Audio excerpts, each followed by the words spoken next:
Jeremy, what's going on, man? Can you hear us all right?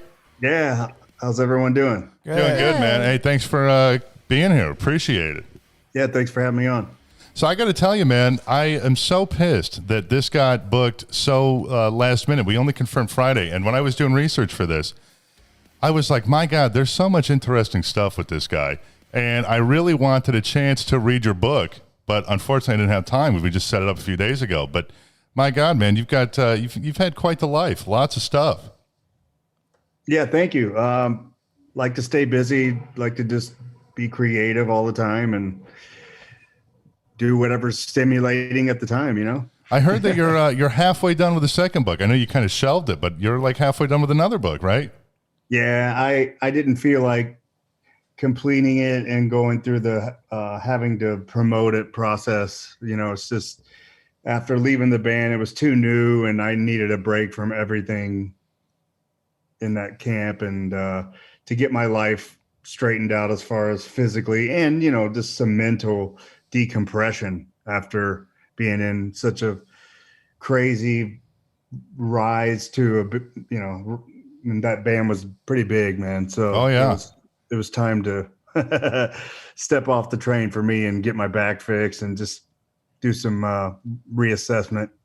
Well, what's crazy is I can't think of a band the last however long other than you got like Five Finger and maybe Ghost or something where they just got so fucking big so fast. So, you know, walking away from that, I'm sure would definitely probably take a toll on you a little bit.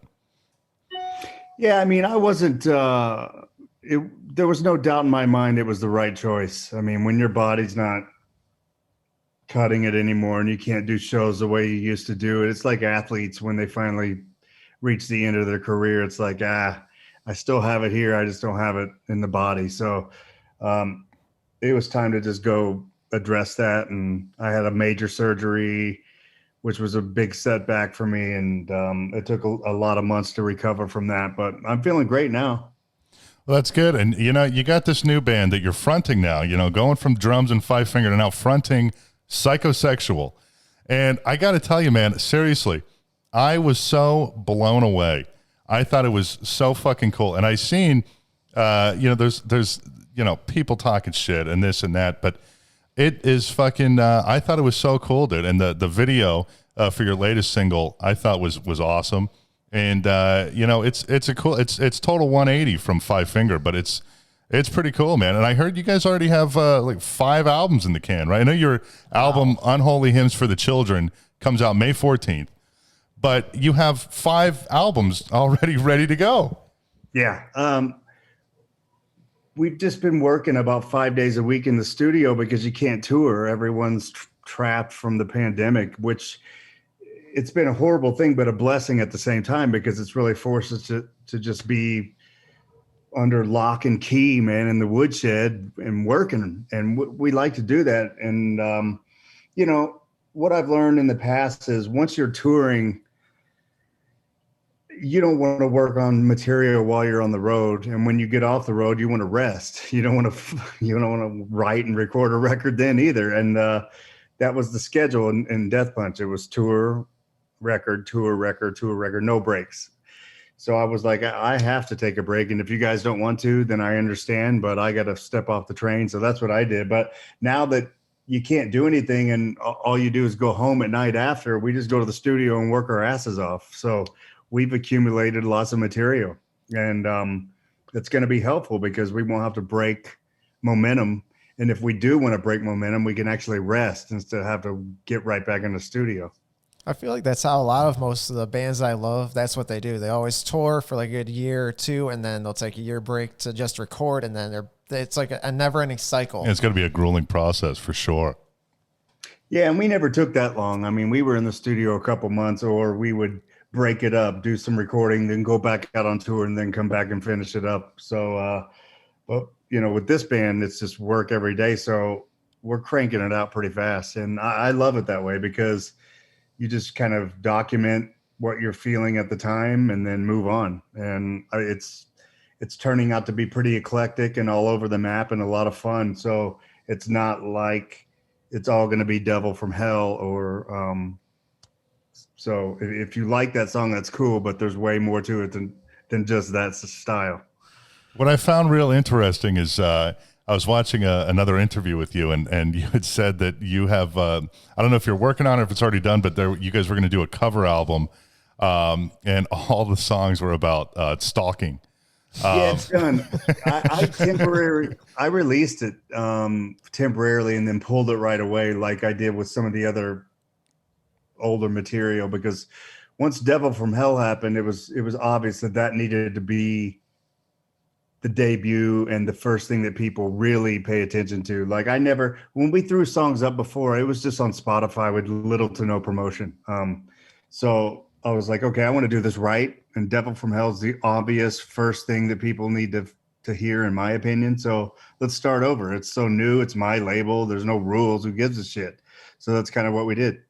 I wonder if you could do like a deep dive on YouTube or anywhere to still find that songs. Can you? Because I mean, it wasn't out for very long, right? When you originally posted that stuff, it wasn't out long at all. No, I the only videos you'll find of any old material or like reaction videos of people just dogging it and stuff like that, which I think it's fucking hilarious that people waste their time on that shit. But well, and it's crazy because now, I mean, there's so much negativity, and then even with Five Finger, that band gets so much hate, and it's like Nickelback. You know what I mean? Nickelback is so huge, but yet everybody talks shit, and it's like, well, you know what? Take a look at their ticket sales.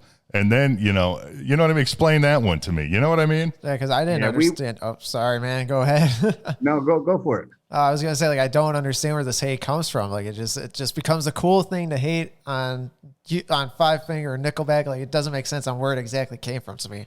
I can't figure it out.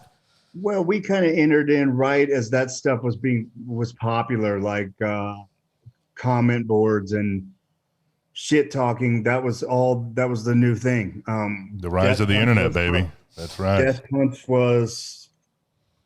and Nickelback, probably the two most hated bands of the past 2 decades. Oh yeah. Yeah. I've heard everything there is to hear. I don't give a fuck what people say. I mean, if it's funny and creative on their dogging, I think that's cool and entertaining, but I really don't even read comments if they're good. I don't want to know what anyone thinks about me, good or bad, because if you read your own press clippings, if somebody's hyping it, I think that's bad. And if you buy into the negative bullshit, I think that's bad too. Just do what you want to do. And what you think of me is none of my fucking business. And we all get what we need out of it. You get off hating on it. I get off making music. So I could give a shit. Yeah. And, everybody's talking shit. Well, I mean, you're the one you're probably getting a decent paycheck too, making money, and they're sitting there just talking shit about a band that, Let's put it this way. Do you think Lars Ulrich goes on comment boards and dogs bands? I doubt it. Exactly. Anyone that's successful does not do that. People that aren't successful, that are frustrated with themselves, do that. Absolutely. That's what it's all about. And I have empathy for that. At the same time, it's a little gross and it's bad practice, but they get off on the juice, the adrenaline from the hate. And so good. They're getting something out of my music, which is they get to hate on it and they get the juice from it. I don't give a shit. You're just keeping me in the press. So right. go ahead, knock yourself out. Call me whatever the fuck you want. It makes no difference to me. So in Psychosexual, obviously even when you were in Five Finger, you would do the whole face paint thing and all that kind of stuff. But now, I think this is there's no mask, right? It's just like a prosthetic and then a ton of makeup. Is that right? Correct. Yeah, it's a prosthetic piece for the nose and the cheekbones, and then the rest is all airbrush. So, you portray this character, Devil Daddy. Yeah. And, what is the inspiration or the origin behind that character? Well, I started doing music in my home studio where I would just write songs on a keyboard and put my vocals on it. And it was more synth based, like 80s new wavy kind of stuff, like Gary Newman, way different vibe. And then I started thinking, I want to put a band together and do darker, heavier music. I kind of miss the live setting. So I needed to find a look that we haven't seen a million times. And I didn't want to stand up there and be normal because we've seen that a million times. But I've also never seen a devil frontman ever. So I'm like, shit, I'll do that. I'll be the devil. I don't know why nobody's done it, but well, actually, I do know why, because if you do the prosthetic and makeup process, it fucking sucks. But it does. The end result of the look is pretty interesting to look at. I made the joke earlier in the show saying I'm surprised cancel culture doesn't come after you for literally being a devil on the stage. Yeah, cancel culture is running rabid these days, man. I pray to try to get canceled. Come after me with what you got, because I can't wait for that. I'm going to push every button that you can possibly fucking push.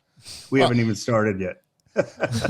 I thought the video was great, and it's it's like bringing the at least that video. Obviously, I don't know what's all on the record, but that it's almost bringing the fun, the party, the sex, everything back into rock and roll, which is like it's almost like frowned upon these days to do anything like sexual, and it's this and that, and it's a fucking mess, man. It really is. It's so funny because Cardi B's WAP is the biggest thing on the planet. I know, but you can't do it in rock and roll. Oh no, not in rock, where it fucking all is about debauchery. It always has been. It's the stiffest, safest, generic genre of all. Turn on the radio. What do you hear?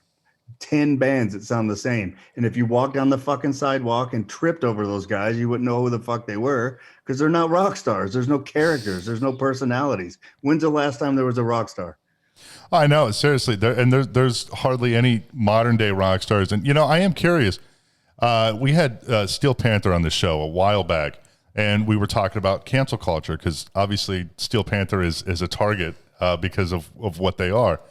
Yeah. And, it was Styx, the drummer, and he had said that he feels like, if the world was like a pendulum and, it's all the way to one side now, and, eventually he hopes that it'll go back, in the middle where everybody's a little more calm. Do you think that it will? You think so? Yeah, I mean, right now it's 1950 again, but we'll bring it back. What happened? Dangerous rockers started coming out of like Elvis and shit. Real dangerous, right? But back then, what do you mean he's shaking his hips? That's fucked. You can't do that. Yeah. But it needs danger again, and that but it also needs to be fun. I mean, I'm not trying to be mayhem or a fucking black metal band, even though I like listening to some of that stuff. That's not what I want to do every day. Sure. But I think that there needs to be some envelope buttons pushed, and the envelope needs to be pushed. It's what happened to Danger and Rock. It's fun, man. When Motley Crue and shit was out back in the day, that was fun. Well, and what blows my mind, top, and they were fun. What blows my mind is like going back to the WAP thing. It's like, if that song was, if it was from a male artist, that song would be deemed so misogynistic and so offensive, and but it's I don't know, man. It's like this weird like double standard almost these days, and I don't think it's right. Yeah, it's whatever. People want what they want, so if it's not lining up with what they believe, then it's wrong. And yeah. Fuck you. Who cares? But that's kind of always how it's been. It's just now that people can voice it on Twitter, and they're all about the right. Keyboard fucking pussies, man. Every one of them. Going back to the prosthetics, my day job is in the music industry, and I worked with this band called Lordi. I don't know if you know Lordi from Finland. Yeah. From I hear that it takes them, hours to get their whole fucking get up together, and it's got to be such a pain in the ass. I mean, obviously, I don't think you guys haven't had a chance to play live because of the pandemic, but right, you guys just did a live stream, I think, right? That was like right. Your first show. Yeah, we've done lots of filming, and we've been dressed up numerous times, and it is a pain in the ass. When I first started figuring out how to do the makeup, it was like 6 hours, and I was like, this will never work. This is Jim Carrey and the Grinch, man. I can't do this. Right. So now we figured out how to cut corners, and I can do it in a little over an hour. You can get away with more flaws on a stage than you can on a fucking 8K video shoot. Sure. Where everything is magnified and there's no room for flaws. But, it's going to be a challenge. I always have chosen chosen things that are difficult. Even at Death Punch, I was painting up, wearing costumes, wearing fucking masks during the drum solo where it creeps up under your eyes and you can't see the cowbell and it's fucking just clanking and making mistakes and shit all over the place. But the great is nobody notices those mistakes half the time anyways. Right. It's show business, man. It's about theater, good times, big, larger than life spectacle shit. Like I just think it's missing and I think we need it back. Is it weird going from, being behind the kit to now, being center stage? And I guess it's, maybe not the best question because you haven't played live, but is it, even just recording and stuff, it's got to be, obviously it's a totally different process for you. So it's, I enjoy it. I'm learning as I go, I'm not a singer. I'm a character. It's different. It's all about portraying a vibe and painting a fantasy and a story and trying to have like some kick-ass world-class voice. Who am I kidding? I'm not going to be that guy. I'm a fucking baritone vocalist that sings low. But I do it to the best of my ability and I'm learning how to do it better each and every time I do it. But it's all about the show, man, the character, the whole vibe more than it is, ooh, he was flat on that note a little bit. He needs to take lessons. Like, I don't give a fuck. Right. It's not about that for me. What I found so fascinating is that you come from a family of showbiz, pretty much. Your father, he was an author and a songwriter, and I think he was a record producer too, right? Didn't he do one of like Hank Jr.'s albums or something? Yeah, he was credited with being an associate producer on that, but he was more of a songwriter, and he had some minor success. And he's written books and shows, play like musicals and shit. So my mom was always a musical. She was a music professor. My sister was a director. So yeah, in the family. I'm having some connection issues here. Let's see. I don't know if we. You gotta love technology. I think we got him. Yeah. Can you hear us all right? Yeah, I'm back. Fucking Zoom, man. I tell you, I hate Zoom with a passion. I don't think we've ever done an interview where there's never some sort of issue. That's all right. We're back. But now are your parents both still alive? Yeah. My dad's was in town here today and just left. But yeah, they're older. My mom's pushing 80. My dad's 74. So they're kicking. They're doing good. I know that, unfortunately your sister, I think, passed away in 2018 from cancer. Mm-hmm. And I was, curious because I believe that's when you right around the time you left Five Finger. Did that, obviously the back issues and stuff, but did your sister passing away have anything to do with your decision to leave the band? Oh, sure it did. Yeah. Because she died from stress. That's what caused that cancer. And it's a stressful business, the music business. And, so's the acting world too. But I was like, there's no amount of stress.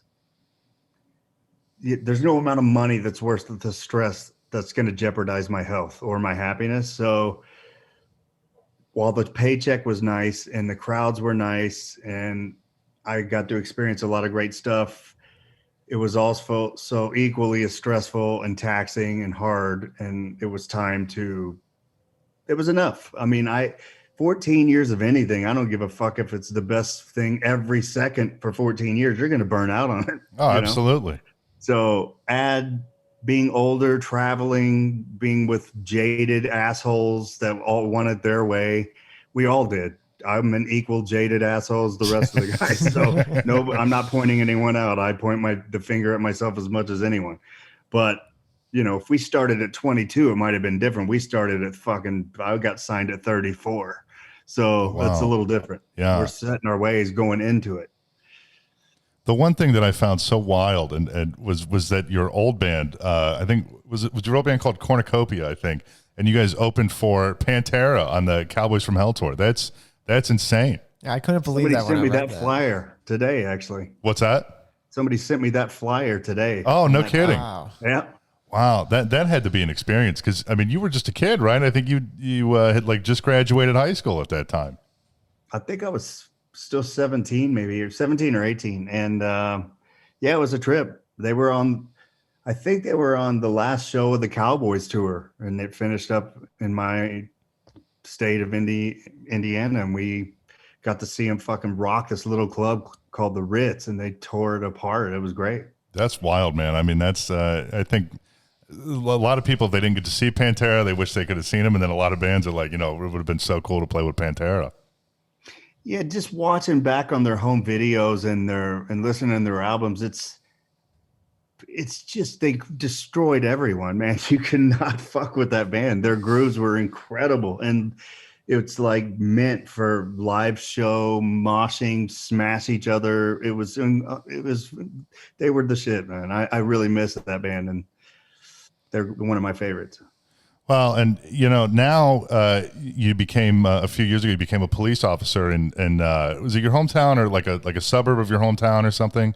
It was right outside my hometown. Yeah, my buddies were in the police department, and they were like, "Hey, if you want to come do the testing and spend a week or so, and if you pass, we can probably get you sworn in as a reserve police officer." And I was like, "Shit, man, that would be different and interesting, and let's try it." So I went and I studied my ass off and passed the test, got sworn in. And then right after, kind of went in from my back surgery. Then I was down for 6 to 8 months, and then the COVID shits kicked in, and then they didn't really need me for that. And it was like, it's becoming more and more obvious that it's probably better for me to stay in a charity role for the police department than it is to actually get in the car and go chase meth heads and try to run and tackle someone, because my body's just not up to fucking snuff, man. Well, I was going to ask you if it's almost a relief that you don't have to do that, because, with the day and age that we are in, I feel like now more than ever, it's got to be extremely difficult for those guys and women to be doing that. I mean, this is a wild time right now. Yeah, I mean, certainly what's been going on is unfortunate, but where they are located, the town probably holds fucking 1,000 people. It's tiny, so it's not the same as a big city problem. But anything can happen. A meth head happens to pull out a gun that one time and shoot your kneecap off. Yeah. Then what? So it's like it's probably better for me to just help them with organized charities and be available in that role, rather than, hey, dude, let's go fucking kick open the door and serve these people warrants. Right. So my body's just not. I don't think I could run. If I had to run after somebody, I'd be like, "See you, dude. You got away, man." I just can't run, man. It kills my fucking back and my legs, and I'm just not young enough anymore. Are you you're still working on Lady Killer TV at the moment too, right? Yeah, that started as, it was going to be a TV series, and then I cannibalized everything and turned them into feature films, and I made 3 feature films, and we're finishing up the audio mix on the 3rd one right now, and then they'll all be ready to go, so then I can put them out. Well, finally, it's been such a long fucking deal, but it had started as an idea of being a TV series, and then it just changed along the way of, let's turn them into film. So we went and shot a bunch of insert shots and added some extra actors and made more of a story out of it than it was originally supposed to be. So it's turned into, they're fun movies.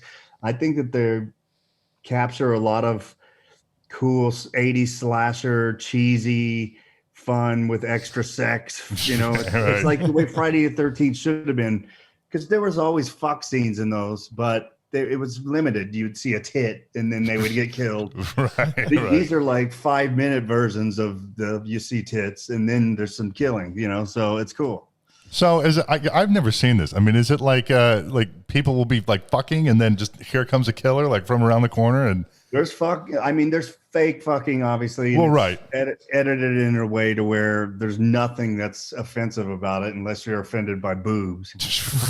Moaning, So it's and then after that, there's some fucking brutal death. We went all out on the shit, on the killing. It's fun. It's the way I wanted to always see horror movies as a kid, and now I got to do it at an older age. So I'm always will be 14 in one way or another. Man, when you brought this up, Logan, I thought about this girl I was talking to a few months ago, man. And like in our first conversation, she literally told me, she's like, "Oh, I get off to horror films." Like literally, I was like, seriously, like you're watching and you want to like touch yourself. She's like, "Yeah." I was like, whew. It's like, well, I guess this might be the perfect thing. Well, yeah, tell her she's gonna have to check out Lady Killer TV. Yeah, that's right. Yeah, you're like, I love you. Well, and your business partner, he was like a cameraman for Brazzers for like a decade or something, right? Yeah. Yeah. That's how he met all those girls. And I could have never got to him as easy as it would have been without him, because they all knew him and they loved him. So he would just hit him up. "Hey, I'm doing this thing. Would you be a part of it?" Of course. So we ended up getting all these top notch, adult actresses that wouldn't have probably given me the time of day without him. So it turned out good. And then, a lot of them actually could really act, which was cool. It was a bonus. It wasn't like painful of, "Oh God, that was fucking awful." Like they were good. They delivered good performances. So they act better in Lady Killer TV than they act in their porno films. Yeah, because they're acting in those too. I talked at length with them about that. I'm like, "How do you guys even get off during that shit?" And they're like, "Fuck no, it's fucking horrible." You get there at 9 in the morning and it's like, so it's pretty funny. But they were cool. It was a really good time. We busted our ass, man. We worked our ass off on these. I'm glad it's finally done, because it's been a couple years in the making for me, and I love getting projects accomplished and done. So I'm glad it's just about in the can. So, and who's putting this out? I think I'm going to end up doing it, because if you go through a distributor, not only is it tough because of the porn stigma attached to it, but they're going to take a shitload of the fucking money. And it's like, what the fuck did you guys do? I paid for everything and did it. I wrote it, acted in it, co-directed it. I think I'll put it on my own streaming platform and fucking make all the money. Thank you. So that's my goal, is just to fucking do it myself. I think that's the best way to do it. It's no different than these girls doing OnlyFans, except OnlyFans is on a platform owned by a big company that's located somewhere out of the U.S., but it's just finding the right streaming platform and putting it on there. But I'm just going to do it myself. Well, in these days, I mean, you can reach so many people. I mean, especially with your, just your fan base alone. And then, it seems like, whether it's bands or whatever, going independent is kind of a trend, and it's a lot easier these days than it used to be, especially putting out a record or putting out a film like this. It's not like it was. I always hear the joke, people don't need a record label anymore. Yeah, I mean, that's right. You don't need a record label and a film distributor. You don't need a film distributor either. All they are, they're banks. They give you a loan. I didn't need the loan. I had the money. I paid for everything. I have full control. I don't want somebody to tell me that they think that I should cut that 17 seconds sooner than it was, or fuck off. It's like, I want to do it the way I wanted to do it. And labels, all they do is give you money and maybe get you on a Spotify playlist. I don't need that. I can fucking do that myself. Right. So it's like, and then you have to give them your masters. What the fuck point is that? I know that's like, mind blowing. I paid for it. I did everything, and you just want the masters. Well, shit, where do I sign? Sounds like a great deal. No, I mean, I've been through record deals. I've been fucked on record deals. I've made good money on record deals. I've covered all the gamut of what that's like. So now I'll just do it my fucking self. You don't need anyone. If you're smart and hire some, you can get people that do label services and hire them independently to help. That's good enough. You don't need a fucking label. Well, and you really have done it all. And there was a couple things, one in particular that I just found, it really blew my mind when I heard this, that I really wanted to ask you about. You had, when you were in Five Finger, I think you guys had done a tour in Iraq, and you you stayed in one of Saddam's palaces over there? Yeah, that's true. That's fucking crazy. It had gold toilets and shit. I remember sitting at the big table in the dining room eating Cocoa Puffs at the Saddam's palace. So that was kind of cool. How did that even, how did that come about? somebody bring it up to you, or did you ask? Like, we always were going to do a military tour if we could do it. And then when it presented itself, we didn't know the details, but then it ended up being, hey, you're going to stay at one of Saddam's palaces. You're going to be transported everywhere in armored cars and full body armor. It was insane. And then the shows were fucking crazy because the soldiers are in the pit with guns and shit on their belts, and they're fucking knocking the shit out of each other, and they're shooting off tanks in the background. It was really cool. It was like some of the strangest yet amazing touring we ever did, man. It was cool. Was it, was it like freaky and like kind of eerie to be there? Yeah, I mean, you feel like, okay, this fucking shit, we did get shot at when we were up in the planes. The planes got shot at and shit. No Holy kidding. Shit. Like it's real. I mean, it's dangerous. My God. But we had a blast. It was an experience I'll never forget. And we did it twice. So those dudes were so excited to just have people back from home there. I mean, it probably could have been any band performing, and they would have been thrilled. Yeah, just looking for some entertainment. Yeah, but a lot of these guys were fans of the band and would listen to our stuff when they were out doing their missions and stuff like that. So it was a great fit. Well, and then when you guys were playing Rock and Ring or Rock and Park, whatever, you guys were, I think it was like you and Zoltan and Mike Snell, you were detained by the German police for an alleged international weapons violation. Is that right? Yeah, I ended up checking Ivan's luggage for him, and he always had brass knuckles on his microphone. That's how he held on to the microphone. Sure. And that's considered a fucking lethal weapon. So, of course, they found the brass knuckles, and it's checked under my name, so they're waiting for me when we get off the plane. Great. So we get taken to a back room. And I'm like, fuck, this could go bad. And all it really was a shakedown. They just wanted money. Sure. So we paid a lot of money that we shouldn't have had to pay. And then they let us go. And there was a story to add to my fucking book. And yeah, no kidding. And interviews like this, and cool. But I never fucking checked Ivan's shit again. I can tell you that. So, it kind of feels like we're on the home stretch of COVID here. Hopefully, fingers crossed. But what's next for Psychosexual once COVID's over? I mean, you got the new record, Unholy Hymns for the Children, coming out May 14th. Obviously, you have 4 other albums in the can ready to go. So is there any sort of timeline on what the future looks like for Psychosexual?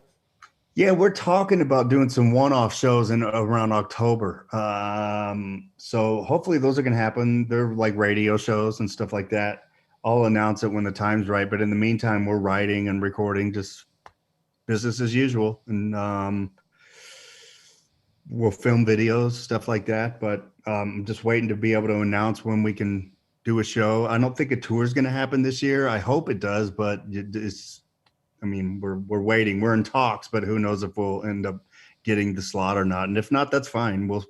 We'll have even more material by the time we actually tour, because I'm putting out another record in November. So Jesus Christ, man, you got a lot going on. And when is do you have a release date for the Lady Killer TV stuff? I don't. I'll announce that as soon as I can. I got that's going to be this year, though, right?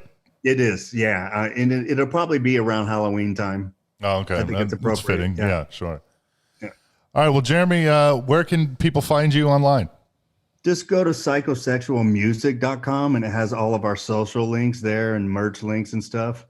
Or if they want to hit up my Instagram, official Jeremy Spencer, pretty easy. Cool. Well, Jeremy, thank you for coming on. Make sure you check out Unholy Hymns for the Children from Psychosexual when it comes out May 14th. Thanks for coming on, man. We appreciate it. Yeah, thank you. Thanks a lot. Thanks, right, everyone. Yeah, thank you. We'll see you next time on the Crash Report. While you wait, make sure to like and subscribe to the show, damn it. Thanks for listening.